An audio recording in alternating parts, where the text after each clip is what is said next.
البخاری وعن ابی ہریرہ رضی اللہ تعالی عنہ قال قال رسول اللہ صلی اللہ علیہ وسلم من يرد اللہ به خیرا یصیب به آمنت باللہ وصدق اللہ مولانا العظیم اللهم صل على سيدنا محمد وعلى آل سيدنا ومولانا محمد وبارك وسلم وصل عليه اللهم بارك على محمد وعلى آل محمد كما باركت على إبراهيم وعلى آل إبراهيم إنك حميد مجيد نبیوں میں نبی ایسے امام الانبیاء ٹھہرے حسینوں میں حسین ایسے کہ محبوب خدا ٹھہرے اتنی غفلت تو نہ کر بازی خدا کے واسطے فکر کر کچھ تو بھلا روز جزا کے واسطے حیف تو سوتا رہے ہر صبح وقت اذاں مرو ماہی سب اٹھیں یاد خدا کے واسطے۔ سامعین محترم، خالق کائنات کا بے حد و بے حساب شکر ہے جس نے مجھے اور آپ کو امام الانبیاء شافعی روز جزا حضرت محمد مصطفیٰ صلی اللہ علیہ وسلم کی امت میں پیدا فرمایا اور اپنے امتی ہونے کا اللہ نے ہمیں شرف بخشا ہے۔ 1,24,000 انبیاء برحق ہیں، ان کی تعلیمات برحق ہیں، ان کا مقام و مرتبہ برحق ہے، لیکن اللہ نے جو شان، جو مقام اور جو عظمت حضور کو اور حضور کی امت کو نصیب فرمائی ہے، یہ پہلے انبیاء میں سے کسی کے لیے یہ اتنی بڑی رعایات، اتنی بڑی شفقتیں، اتنے چھوٹے سے عمل پر بڑے بڑے اجر کی خوشخبریاں یہ حضور نبی کریم صلی اللہ علیہ وسلم کے صدقے میں حضور کی امت کو نصیب فرمائی گئی۔ جو آیت کریمہ میں نے پڑھی ہے آپ حضرات کے سامنے، اللہ کریم قرآن مجید میں فرماتے ہیں، فرمایا من عمل صالحا من ذکر او انثى وهو مؤمن، مرد و عورت میں سے جو بھی اچھے کام کرے شرط یہ ہے کہ مومن ہو۔ یہ مومن کی جو شرط قرار دی ہے نا، اس کا مقصد یہ ہے کہ کافر، یہود و نصارہ، کیونکہ وہ حضور نبی کریم صلی اللہ علیہ وسلم کے تشریف آنے کے بعد انہوں نے حضور کی نبوت کو تسلیم نہیں کیا، تو وہ اہل کتاب تو ہم ان کو کہہ سکتے ہیں، مسلمان نہیں کہہ سکتے، کیونکہ مسلمان ہونے کے لیے نبی کریم صلی اللہ علیہ وسلم کی نبوت اور ختم نبوت پر ایمان لانا ضروری ہے۔ اس لیے آپ نے دیکھا ہوگا کہ کفار بعض ایسے ہیں، بڑی بڑی چرچیاں چلا رہے ہیں، بڑے بڑے رفائی کام کر رہے ہیں، لیکن اللہ کریم فرماتے ہیں ایمان نہ ہونے کی وجہ سے ہباء منصورا، ان کی مثال ریت کے ذرات کی ہے، اس کی کوئی قدر و قیمت اللہ کے نزدیک نہیں، کیونکہ وہ ایمان نہیں لائے، مومن نہیں ہے۔ اس لیے اس آیت کریمہ اللہ کریم نے فرمایا من عمل صالحا من ذکر او انثى وهو مؤمن فَلَنُحْيِيَنَّهُ حَيَاةً طَيِّبَةً۔ اللہ فرماتا ہے ایسے مرد و عورت جو اچھے کام کرتے ہیں، اللہ اور اس کے رسول کی رضا والے اعمال کرتے ہیں، اللہ فرماتے ہیں یہ دنیا بھی ہم ان کی اچھی کریں گے اور آنے والی زندگی جو ہے وہ بھی ان کے لیے خوشگوار ہوگی، اور انعامات اللہ کی طرف سے ایسے نصیب ہوں گے۔ حدیث پاک کے اندر آتا ہے فرمایا مَا لَا عَيْنٌ رَأَتْ وَلَا أُذُنٌ سَمِعَتْ وَلَا خَطَرَ عَلَى بَشَرٍ قَلْبِ بَشَرٍ۔ پر اللہ نے جو ایمان والوں کے لیے نعمتیں تیار کر رکھی ہیں، ان کی شان اور حسن و جمال کا یہ عالم ہے کہ حضور نے فرمایا مَا لَا عَيْنٌ رَأَتْ، آج تک تمہاری آنکھوں نے ایسی خوبصورتی، ایسا حسن، ایسا کمال ہی نہیں دیکھا ہوگا جو اللہ نے اپنے محبوب کے بندوں، غلاموں کے لیے، امتیوں کے لیے نعمتیں تیار کر رکھی ہیں۔ وَلَا أُذُنٌ سَمِعَتْ، تمہارے کانوں نے ایسے حسن کی تعریف ہی نہیں سنی جو اللہ نے حسن انسان کے لیے تیار کر رکھا ہے۔ وَلَا خَطَرَ عَلَىٰ قَلْبِ بَشَرٍ، اور مسلمان کے دل میں وہ وہم و گمان بھی نہیں ہو سکتا جو اللہ فرماتے ہیں میں نے اپنے بندوں کے لیے تیار کر رکھی ہے۔ تو یہ نعمتیں حاصل کرنے کے لیے بنیادی شرط کیا ہے کہ ایمان ہو۔ اب آپ دیکھیں، ایک آدمی بیمار ہے، اس کا محلے دار یا رشتہ دار اس کی تباہ پرسی کے لیے جاتا ہے، کیا اس کا خرچہ ہوتا ہے؟ اس کے گھر کے قریب سے گزر رہا ہے، محلے دار ہے، یا اسپیشل وہ انسان دوسرے محلے میں پتہ چلا کہ میرا مسلمان بھائی، میرا ایک دوست، میرا دکاندار، میرا کولیگ بیمار ہے، نیت یہ کرے کہ میں حضور کی سنت سمجھ کر اپنے بھائی بیمار کی تباہ پرسی کے لیے جا رہا ہوں، یہ اس کی نیت ہو۔ اب وہ جو اس طرح جا رہا ہے، میرے آقا جناب محمد رسول اللہ صلی اللہ علیہ وسلم نے فرمایا اس کو جتنے قدم چل کے وہ اس نیت سے جا رہا ہے کہ میں اپنے ایک بھائی کی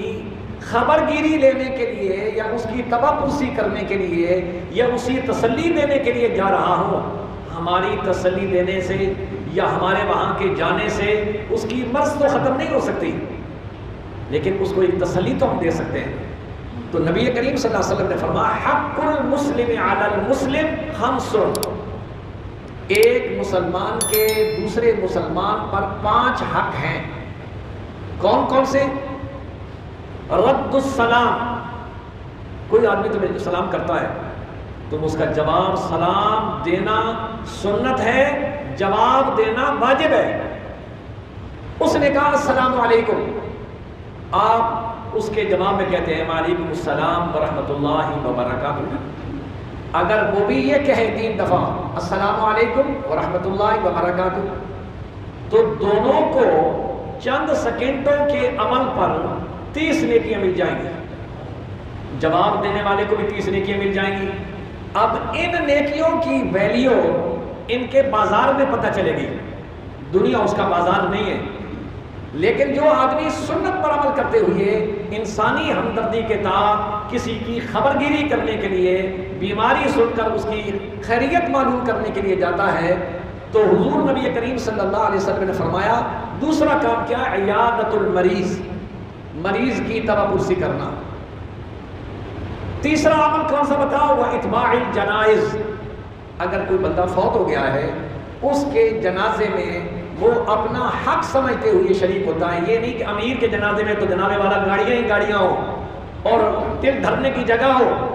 اور یہاں غریب اگر محلے دار فوت ہو جائے تو چند بندے کھڑے ہوئے ہوں، معلوم ہوتا ہے کہ یہ پھر امیر و غریب کا یہاں فرق ہے۔ نیکی بدی یا خیر خواہی یا مسلمان ہونے کے ناطے سے جو ہے وہ امیر ہو یا غریب ہو وہ تمہارے محلہ دار ہے، تمہارے اوپر واجب ہے۔ دور سے لوگ آئیں یا نہ آئیں، تمہارا تو وہ پڑوسی ہے، تمہارا محلے دار ہے۔ تو حضور نبی کریم صلی اللہ علیہ وسلم نے فرمایا کہ عیادت المریض، مریض کی عیادت کرو اگر وہ فوت ہو جائے، وَإِتْبَاعِ الْجَنَازَةِ، اس کے جنازے میں جاؤ، وَإِجَابَةِ الدَّعْوَةِ، اور اگر کوئی مسلمان بھائی آپ کو دعوت کرتا ہے کہ آج آپ میرے ساتھ کھانا کھا لیں، چائے پی لیں، تو اس کی اس دعوت کو، چاہے وہ امیر ہے چاہے وہ غریب ہے، اس کی خوشی کے لیے آپ کا جانا یہ بھی آپ کے جنت میں پہنچنے کا ایک ذریعہ ہے۔ اب دیکھیے اعمال کیا ہے؟ چھوٹے چھوٹے عمل ہیں، لیکن ان چھوٹے چھوٹے اعمال میں اللہ کی طرف سے کتنی بڑی بڑی نیکیاں مل رہی ہیں۔ ابھی آپ کو خوشخبریاں سناؤں گا جو حضور نبی کریم صلی اللہ علیہ وسلم نے فرمایا۔ اور 5واں حق کیا ہے؟ وَتَسْمِيتُ الْعَاطِسِ، چھینک والے کی چھینک کا جواب دینا۔ اب دیکھیں آپ سوچیں گے یہ چھینک کیا، اس کے اندر کیا حکمت ہے؟ ڈاکٹر صاحبان تشریف فرمائے ہیں حدیث کی روح سے یہ چھینک آنا اللہ کی نعمت ہے، یہ اس کی صحت کی علامت ہے۔ 1 دفعہ 2 دفعہ 3 کے اندر اندر چھینک آئیں تو یہ اللہ کی رحمت بھی ہے،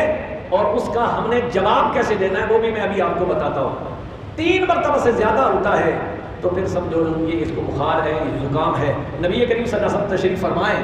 صحابی بیٹھے ہیں، ان کو چھینک آئی، ایک آپ نے جواب دیا، اس نے کہا نا الحمدللہ، تو انہوں نے کہا یرحمک اللہ، اللہ تیرے اوپر رحم فرمائے۔ یعنی اسلام کی تعلیمات دیکھیں، جو جس کو چھینک آ رہی ہے وہ اللہ کا شکر ادا کر رہا ہے، جو پڑوسی ساتھ بیٹھا ہوا ہے وہ اس کو دعا دے رہا ہے یرحمک اللہ، اللہ تیرے اوپر رحم فرمائے۔ تو اس صحابی کو 3 مرتبہ سے زیادہ جب شروع ہوئی نا، 4تھی مرتبہ آئی تو حضور نے فرمایا فَهُوَ مَكْزُومٌ، اس کو نزلہ ہوا ہے، یہ بیماری ہے۔ یعنی 3 مرتبہ تک مسلسل نبی کریم صلی اللہ علیہ وسلم جواب۔ اب سنت طریقہ کیا ہے؟ کسی کو چھینک آئے، جس کو چھینک آئے وہ کہے الحمدللہ، سب تعریف اللہ کے لیے جس نے مجھے صحت کا الارم نصیب کیا ہے کہ میں ٹھیک ہوں۔ دوسرا ساتھی ساتھ بیٹھا ہے، وہ کہے یا رحمت اللہ، اللہ تیرے اوپر رحم کرے۔ پھر پہلا ساتھی اس کے لیے دعا دے، کیونکہ اس نے اس کو دعا دی ہے نا کہ یہدیکم اللہ یصلح بالکم، اللہ تجھے ہدایت والا بنائے اور اللہ تیرے اوپر رحم فرمائے۔ یہ ایک اسلام کی روح سے، نبی کریم صلی اللہ علیہ وسلم کی امتی ہونے کے روح سے جو ایک انسان چھینک والے کو جواب دیتا ہے، کتنا بڑا انعام اور کتنی بڑی باتیں ہو رہی ہیں اور کتنی اللہ کی رحمت نازل ہو رہی ہیں۔ آج کا ٹاپک یہ ہے مریض کی توا پرسی کرنا۔ نبی کریم صلی اللہ علیہ وسلم نے فرمایا جی اللہ پاک جو کسی کو مرض دیتا ہے، غم دیتا ہے، ابتلاء و آزمائش میں مبتلا کرتا ہے، یہ نہ سمجھو کہ اس کے گناہ گار ہونے کی وجہ سے یہ کوئی بدکار ہے اس لیے اس کو جناب مصیبتوں میں پھنس رہا ہے، نہیں۔ فرمایا اللہ پاک ایک بندے کو ایک درجہ دینا چاہتے ہیں، ایک اس کو مقام بخشنا چاہتے ہیں آخرت میں، لیکن اس کے اعمال اتنے اچھے نہیں کہ وہ اس مقام کو حاصل کر لے جو اللہ نے اس کے لیے رکھا ہوا ہے۔ پھر اللہ کریم اس پر بیماری طاری کر دیتے ہیں، غم میں مبتلا کر دیتے ہیں، پریشانی میں مبتلا کر دیتے ہیں کہ یہ بندہ ان پریشانیوں اور بیماریوں میں صبر کرے گا، میں جو اس کو مقام دینا چاہتا ہوں جو نیکیوں سے حاصل نہیں کر سکا وہ صبر کی وجہ سے جنت میں وہ مقام اسے ملے گا۔ تو کسی مریض کی مرض کو دیکھ کر یا کسی انسان کی پریشانی کو دیکھ کر کہ وہ پریشانی میں مبتلا ہے، یہ نہیں کہنا چاہیے یہ گناہ گار ہے نا اس لیے یہ مصیبت میں پھنسا ہوا ہے۔ مصیبت حضور نبی کریم صلی اللہ علیہ وسلم نے فرمایا سب سے بڑی آزمائش انبیاء پر آئی، سب سے زیادہ۔ اب ہم کیا کہیں گے نعوذ باللہ کہ انبیاء گناہ گار ہوتے ہیں اس لیے آزمائش آئی ہے؟ نہیں، وہ ان کے درجات کو مزید بلند کرنے کے لیے اللہ کریم نیکوں پر بھی گناہ گاروں پر بھی آزمائشیں ڈالتا ہے، اور پھر اس کے بدلے میں اللہ کریم اسے نیکیاں عطا فرما کے آخرت کی اعلیٰ منازلیں اسے دینا چاہتا ہے، اس لیے اسے اللہ پاک جو ہے وہ مصیبت کے اندر مبتلا کرتا ہے۔ اور سیدہ عائشہ صدیقہ رضی اللہ تعالیٰ عنہ سے روایت ہے نبی کریم صلی اللہ علیہ وسلم فرمایا اذا کثرت ذنوب العبد،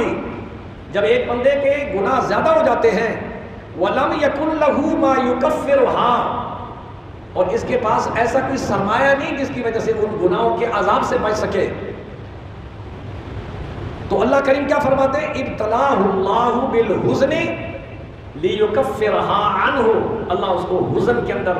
پریشانی کے اندر مبتلا اس لیے کرتے ہیں تاکہ اس کے گناہوں کا کفارہ ہو جائے، اور میری بارگاہ میں جب پہنچے تو اس کے پاس گناہ نہ ہو بلکہ میری رحمتوں کا خزانہ لے کر میرے پاس پہنچے۔ تو نبی کریم صلی اللہ علیہ وسلم نے فرمایا کہ قیامت کے دن جب مصیبتوں میں گھرے ہوئے انسان جنہوں نے صبر کیا ہے، اللہ کریم جب ان کو انعامات دے رہے ہوں گے نا، تو وہ انسان جن کو کبھی بخار بھی نہیں ہوا، دنیا میں کبھی تکلیفوں سے دوچار بھی نہیں ہوئے، وہ تمنا کریں گے ہائے ہم پر بھی مصیبتیں آتی، چاہے کینچیوں سے ہمارے وجود کاٹ دیے جاتے، لیکن یہ جو اس کو اعزاز مل رہا ہے نا، یہ اعزاز ہمیں تو نہیں حاصل ہو رہا، تو اس وقت قدر پتہ چلے گا کہ جو انسان آزمائش کے اندر مبتلا ہوتا ہے یا پریشانیوں میں مبتلا ہوتا ہے اس کے اندر حکمت کیا ہے اور اللہ کریم اس کو کتنے اعلیٰ درجات دے رہے ہیں۔ پھر نبی کریم صلی اللہ علیہ وسلم نے فرمایا من عاد منکم فلیخفف، قربان جائیں حضور نبی کریم صلی اللہ علیہ وسلم کی مبارک تعلیمات پر امت کو ہر مسئلہ حضور نے سمجھایا کہ دیکھو مریض کی توا پرسی کرنا بڑا اجر ہے، لیکن ایسی توا پرسی نہ کرو کہ اس کے لیے مصیبت تم بن جاؤ، بیٹھ جاؤ اس کے پاس، اٹھو ہی نہیں۔ مریض کی اپنی کیفیت ہوتی ہے، وہ بیچارہ گھر والوں کو بلانا چاہتا ہے، کچھ کھانا چاہتا ہے، کوئی اس کی تباہ ہے، تو حضور نے یہاں رہنمائی فرمائی من عاد منکم فلیخفف، جو آدمی کسی بیمار کی توا پرسی کرنے کے لیے جائے تھوڑی دیر بیٹھے، زیادہ دیر نہ بیٹھے جو اس کے لیے گران گزرے۔ حضرت عبداللہ بن مبارک رحمۃ اللہ تعالیٰ علیہ نے ان کا ایک عجیب واقعہ ہے، بیمار ہوئے، لوگ آ رہے ہیں، کچھ بڑے بزرگ تھے، محدث تھے، دنیا آ رہی ہے جا رہی ہے، ایک آدمی ٹکی ہو کے بیٹھ گیا، ساری دنیا چلی جا رہی، وہ بیٹھے بیٹھے، آپ بڑے پریشان ہوئے،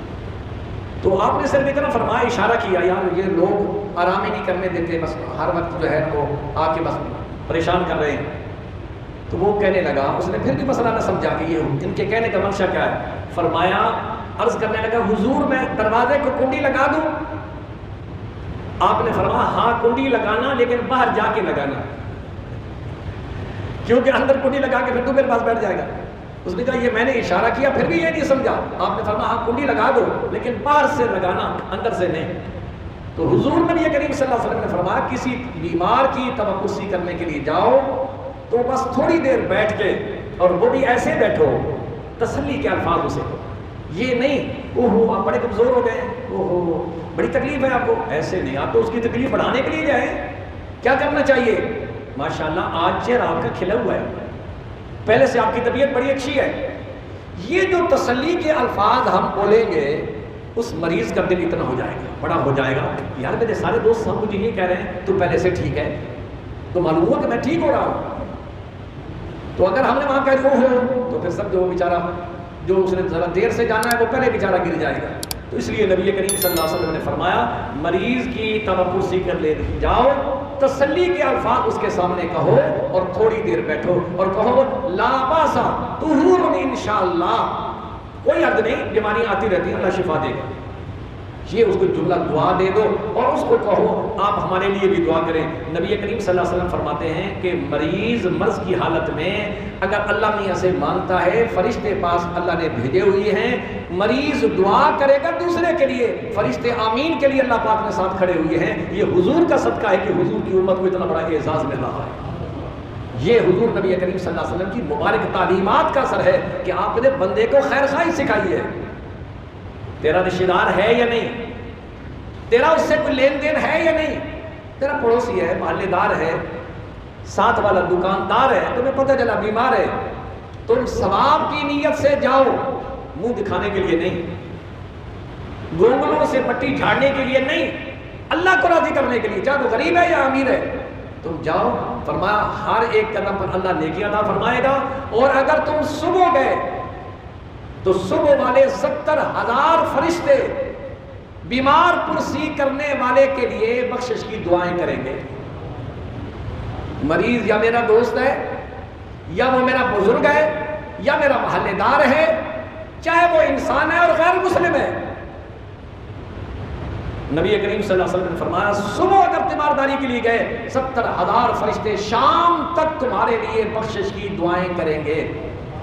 اور اگر تم رات کے ٹائم گئے اس کو پوچھنے کے لیے تو رات والی جو فورس اللہ کی آئے گی وہ صبح تک 70,000 فرشتوں کی ڈیوٹی لگی ہوئی ہے کہ جو بندہ میرے بندے کی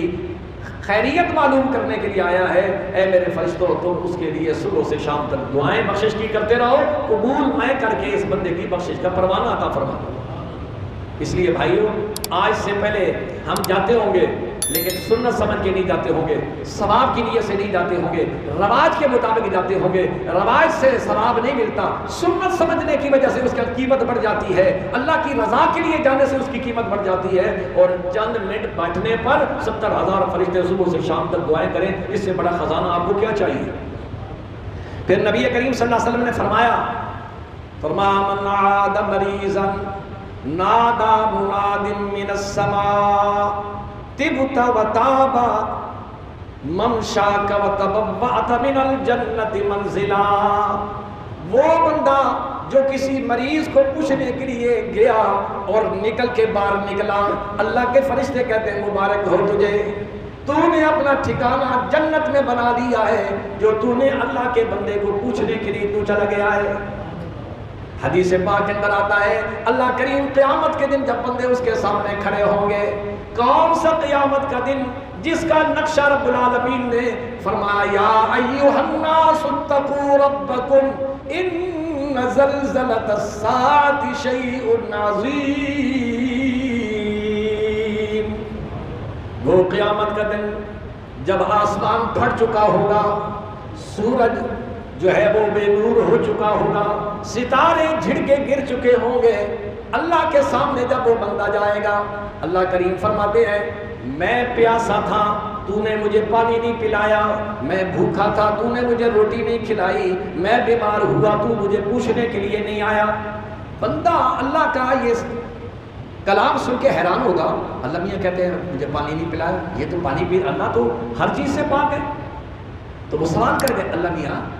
آپ کب میرے پاس تشریف لائے تھے اور پانی آپ نے مانگا میں نے نہیں دیا؟ اللہ کریم فرماتے ہیں فلاں پردیسی تیرے گھر کے پاس سے گزرا تھا، تیری بیل اس نے بجائی تھی، گھنٹی بجائی تھی، اور تو ناراض ہو کے جب اس نے پانی مانگا تیری نیند اور تیری سانپ کے ساتھ تیری وہ جو وجاہت ہے نا، وہ دنیا کا کیڑا تیرے دماغ میں حرکت کر رہا تھا، اس نے کہا یہ ڈھیر پانی پینے کا یہ مانگنے کا طریقہ ہے، جا دفع ہو جا۔ اللہ کریم فرماتے ہیں اگر تو اسے پانی پلاتا نا تو یوں سمجھتا میں نے خدا کو پانی پلایا ہے، وہ بندہ میرا تھا نا، تو نے اسے جڑے کر دو گزار کر دی۔ روٹی فلاں فقیر تجھ سے آیا تھا مانگنے کے لیے، جیسے کہ آج کل حالات چل رہے ہیں، یہ آزمائشیں ہیں، اللہ ان آزمائشوں سے ہمیں نکالے، ہم آزمائشوں کے قابل نہیں۔ لوگ بیچارے سفید پوش اور غریب طبقات تو بالکل مر چکا ہے۔ آج صبح سے 2-4 عورتیں بیچاری آئیں کہ ایسا کوئی آٹے کا بندوبست کر دے، رات بھی بچوں نے روٹی نہیں کھائی۔ اب 500 سے کم آٹا لیں تو ایک ٹائم کا بھی نہیں ہوتا۔ یہ ظلم و ستم یہ حکومتوں نے دور نہیں کرنے، یہ پاگل کیا کر سکتے ہیں؟ جو کام کرنے کا وہ ہم کرتے نہیں، فلاں حکومت گندی ہے، فلاں حکومت گندی ہے، فلاں یہ تو ہے ہی گندی، اس میں کوئی شک ہے، لیکن کام کرنے والا یہ ہے اللہ سے ہم نے سلوک کیے، جو برائیاں ہیں ہم رکے ہیں۔ اگر غریب بے نماز تھا کیا اس غربت کی وجہ سے اللہ کے دروازے پہ آیا؟ وہ باہر تو بیٹھا رہے گا، ادھر ادھر پھرتا رہے گا، اللہ کے گھر میں نہیں آئے گا۔ اور اللہ فرماتے ہیں جب تک مسلم ہو تم حالت دینی سنوارو گے، کرو تم لاکھ تدبیریں، ہمیشہ سب سے ہارو گے۔ اللہ کے دربار میں ہم سب جھکیں، گڑ گڑائیں۔ دیکھیں اللہ تو مجبور لوگوں کی دعائیں سنتا ہے، لیکن شرط یہ ہے اس مزاج کے مطابق آنسو نکلے، گڑ گڑائیں، اپنے گناہوں پر روئیں، پھر دیکھیں کیسے اللہ کی تقدیر جو ہے وہ حرکت میں آتی ہے اور کیسے حالات بہتر ہوتے ہیں۔ اور اگر ہم ایسے بیٹھے تماشا دیکھتے رہے تو پھر حالات بہت ہی عجیب آ رہے ہیں، بہت بڑی آزمائش آ رہی۔ تو میں عرض یہ کر رہا، اللہ کریم فرماتے ہیں میں بیمار ہوا تو پوچھنے کے لیے لے آیا۔ عرض کرتا یا اللہ میں کیسے پوچھنے کے لیے آتا، مجھے تو پتہ نہیں آپ بیمار بھی ہوتے ہیں۔ فرما تیرا پڑوسی، تیرا محلے دار، تیرا دکاندار ساتھی فلاں دن بیمار ہوا تھا؟ جی اللہ ہوا تھا۔ فرما اگر تو اسے پوچھنے کے لیے جاتا نا تو میں یہ سمجھتا تو نے کیونکہ مجھے راضی کرنے کے لیے کہ یہ سب کچھ کیا ہے، میں کہتا تو میری تبرسی کرنے کے لیے آیا۔ کس قدر رب العالمین اور حضور نبی کریم صلی اللہ علیہ وسلم اپنی امت کو یہ شفقت دلا رہے ہیں کہ ایک انسان کا مطلب یہی ہے جو خیر خواہی کرے۔ خیر الناس من ينفع الناس، نبی کریم صلی اللہ علیہ وسلم فرما بہترین انسان وہ ہے جو دوسروں کا بھلا سوچے، دوسروں کی خیر خواہی کرے، دوسروں کے عیبوں پر پردہ ڈالے۔ اور پھر حضور نبی کریم صلی اللہ علیہ وسلم نے ارشاد فرمایا جو آدمی کسی مریض کی طرح پرسی کرنے کے لیے جاتا ہے، چاہے وہ جھونپڑی میں رہ رہا ہے چاہے وہ محل میں رہ رہا ہے، سنیے حضور نبی کریم صلی اللہ علیہ وسلم نے فرمایا تم 1 منٹ بیٹھے ہو یا 5 منٹ بیٹھے ہو، جتنی دیر تم مریض کے پاس بیٹھے ہو یوں سمجھو کہ جنت کے باغیچوں میں سے کسی باغ میں تم بیٹھے ہو، کیونکہ مریض پر اللہ کی خصوصی شفقت ہوتی ہے، اللہ کی رحمت ہوتی ہے۔ اس لیے نبی کریم صلی اللہ علیہ وسلم نے فرمایا کہ وہ یوں سمجھے کہ وہ اللہ کی امان میں ہے اور اللہ کے لگائے ہوئے باغیچے میں بیٹھا ہوا ہے، اور فرمایا تم وہاں سے تبرسی کر کے آؤ گے، گھر پہنچنے سے پہلے اللہ کریم تمہارے لیے اگر تمہاری نیت ٹھیک ہے بخشش کا پروانہ بھی نصیب فرما دے گا۔ اس لیے میرا اور آپ کے آقا جناب محمد رسول اللہ صلی اللہ علیہ وسلم نے ہمیں یہ درس دیا ہے کہ مریض کے ساتھ ہم نے کیا، ہاں باقی حالات آپ دیکھ رہے ہیں، جس کی تبرسی کرنے کے لیے آپ جا رہے ہیں، اور آج کل اللہ معاف کرے، اللہ سب کو محفوظ رکھے، ایسی ایسی بیماریاں ہیں، نبی کریم صلی اللہ علیہ وسلم نے فرمایا قرب قیامت میں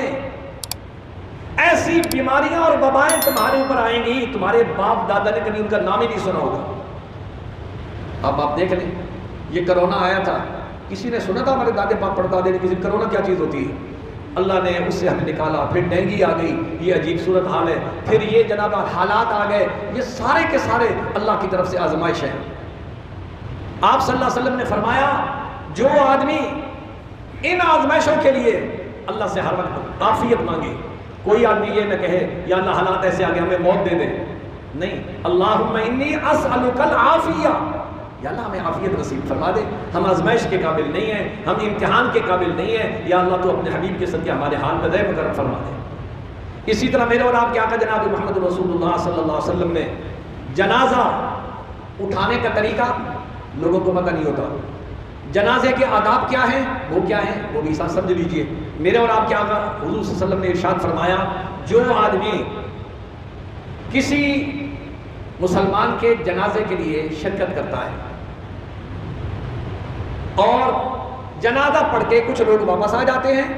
کچھ پھر جو قریبی تعلق والے ہوتے ہیں وہ تدفین کے لیے بھی جاتے ہیں، لیکن اللہ دونوں کو اجر دیتا ہے. لیکن فرق ہے، فرمایا جو آدمی اللہ کی رضا کے لیے جنازہ پڑھنے کے لیے جاتا ہے، ایک قیراط خیرات کرنے کا ثواب اسے ملتا ہے. جو تدفین کرنے کے لیے قبرستان تک سا جاتا ہے اسے 2 قیراط ملتے ہیں. اب حضور نبی کریم صلی اللہ علیہ وسلم سے پوچھا گیا، یا رسول اللہ صلی اللہ علیہ وسلم قیراط سے کیا مراد ہے؟ فرمایا